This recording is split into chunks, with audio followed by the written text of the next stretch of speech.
Okay, so this is not something I ever thought I'd ever be doing, but this is officially my first ever pandemic diary entry. So, where to begin? So recently a nasty virus has started spreading around the world. I'm sure you'll have all heard of it. Coronavirus is deadly. It's spreading quite rapidly right now. We are now the 17th of March, I believe, and this is my diary entry number 1. I'm going to be doing a COVID entry every day.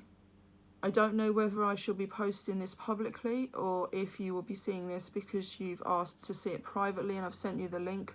But in terms of me and my family, we want to be able to look back on this. I mean, I suppose we may string it together and in years to come we may not even want to watch it. But we may. And so it's worth recording our thoughts and what's happening each day. So day number 1. Day number 1 is quite a swift start, which is why I'm doing this diary. Unfortunately for us, we are already in isolation. So let's just start from the beginning. So last week in the UK, I'm living in the UK. Last week in the UK, our Prime Minister Boris Johnson announced that if anybody had symptoms of coronavirus, that they were to isolate themselves for 7 days. And at that point my son already had a cough, but that then meant that he needed to take a week out of school. So he was just coming to the end of this week, and so he would have been going back to school this Friday. But last night we had another conference with Boris Johnson which I watched on Sky News. And the update was that it's no longer if you have symptoms, it's if anyone in your home has symptoms. Now, if you don't already know, there is 7 of us in my home. There is me, my partner, and our 5 children. So if anyone in your home has symptoms, you are then to isolate the whole family for 14 days. So we've gone from 7 days to 14 days. So back last week when the Prime Minister was talking about these early strategies to try and suppress how this is spreading so that we could take some strain off the NHS, we were made aware that potentially in days or weeks to come, the elderly and vulnerable would have to be isolated. Now, yesterday, he shed a bit of light on who those vulnerable people are. We did have a good idea because we heard that it was chronically ill people. And chronically can cover such a vast amount of different illnesses. Some worse than others. Not that any chronic illness is easy. I don't mean to take that away from anybody.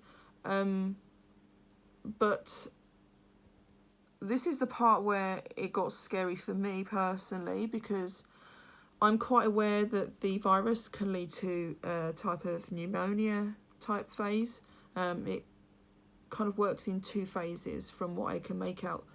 And I've already had pneumonia 3 times, one of which I was hospitalised. Now, this was years ago, but nonetheless, I was hospitalised for 10 days. I was almost induced into a coma. I was on heavy oxygen. It was a very frightening time. I was in hospital for 10 days.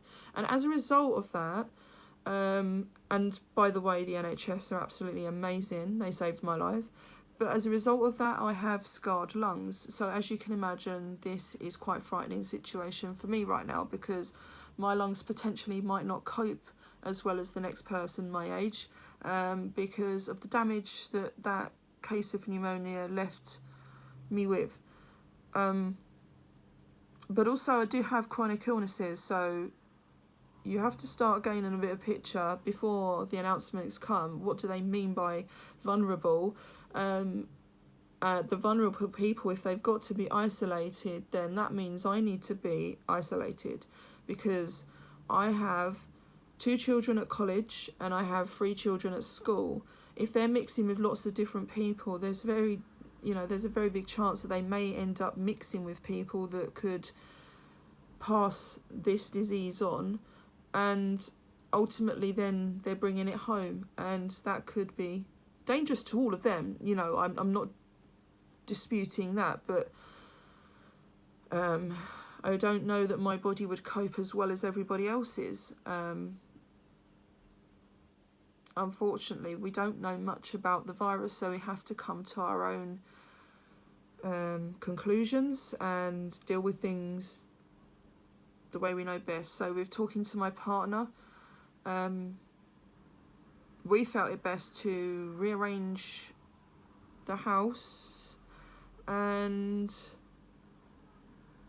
make it possible for me to be able to be isolated from the rest of the house. So what that means is that I'm now living in my bedroom. I will be able to leave the house to go for walks, but I've got to keep a very safe distance from other people. Likewise, when I'm leaving the house, I need to make sure that it's clear for me to leave. These things seem extreme, even to me.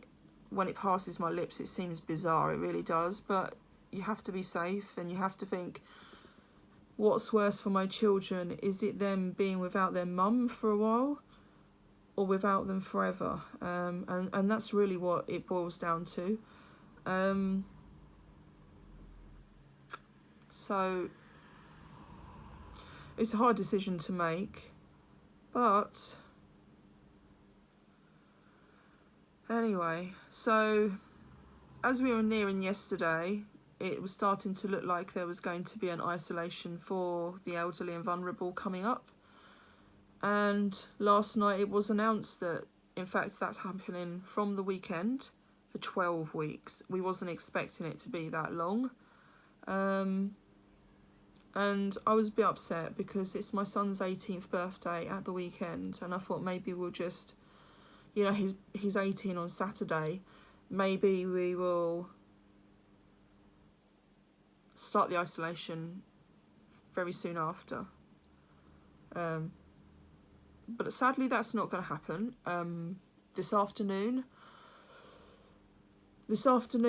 my teenage daughter Paige's school rang us and told us that she had the symptoms, and that she was to come home and self-isolate for 14 days. So now, with the government's decisions yesterday, that does mean that our whole house is on lockdown for 2 weeks. And so really what that does is it brings my isolation forward by a few days, whereas I should have been starting it at the weekend for 12 weeks. My daughter's been sent home today with symptoms. Now, we're not altogether sure if she's definitely got it. We're not certain. The symptoms aren't completely typically of what we're hearing on the TV, but I suppose they could show in different ways with everybody. It's going to come differently with different people. So we have to accept what the school have said. And now that means that my children, none of them will be at school. Nobody's going to be able to leave the house unless we're in desperate need of supplies. And I have to live in my room. I have to be careful how close I get to anybody at all, and realistically need to stay away from shops. Now, I can't stay away from public places completely. I do have B12 deficiency, so I will be needing my B12 injection, which is due every 10 weeks. So I will have to leave I will have to leave the house to go to the doctors in those 12 weeks to get one of my injections. I think the next one is due at the beginning of April. So not too far away, I will be having to go to the doctor's surgery for my B12 injection. For anyone that doesn't know, I have B12 deficiency, I have chronic fatigue syndrome, and I am diabetic. So they are the reasons why I am placed in the vulnerable category.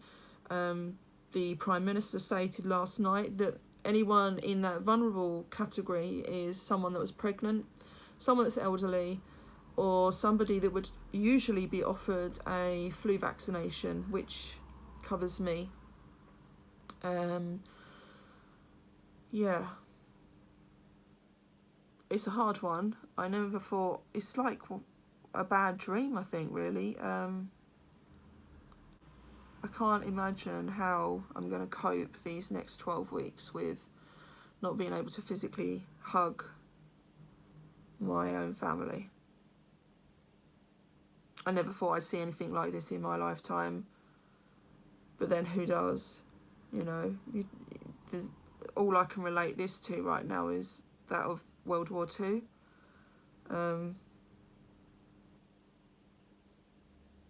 It doesn't bear thinking about it. I think I'm in a state of shock, if I'm being completely honest. It's really hard.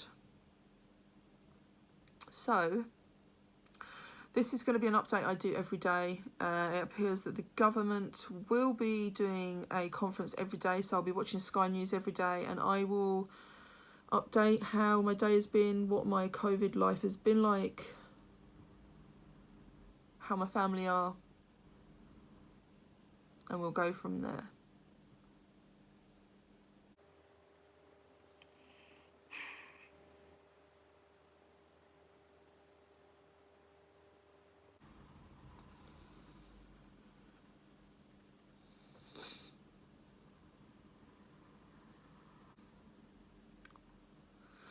Whether you've seen this because I have sent you the link, or you've seen this because I have posted it publicly, a personal message to any of my YouTube friends or family, or any of my amazing subscribers that have supported me for a very long time, to anyone else that may be watching.